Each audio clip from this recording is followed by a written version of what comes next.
How's it going, guys? It's Leo Biaz here, the multimedia editor for the Sagebrush, and I'm here with Chris Boline, the sports editor for the Sagebrush.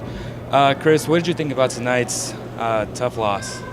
Well, I think it speaks a lot that, Nevada, even though they did shoot so poorly, I believe it was 27%, they were still able to battle. They actually led most of the game, and, they actually, came away with a loss in the last 6 seconds, and, that was only due to a really good play by Andrew Bach of Pacific.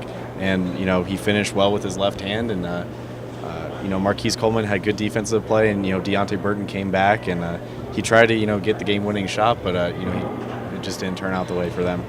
Moving forward, what can the Pack do to improve upon tonight's tough loss?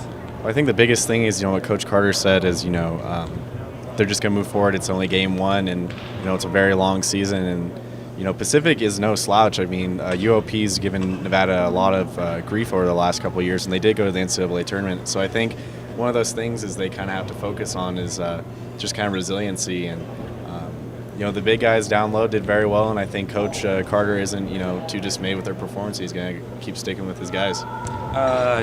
Deontay Burton mentioned defense, so did Mike Perez.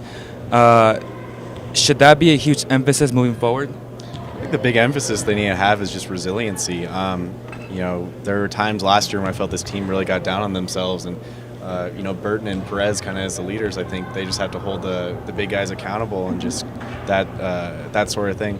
But as far as defense goes, this was a high-scoring game, and I think it was more the case of Pacific playing their game than Nevada playing theirs. So I think what the guys really have to focus on is, they have the talent, but they just have to get the game experience, like Coach Carter said. Well, the Pack will have a chance to bounce back against Cal Poly on the 12th.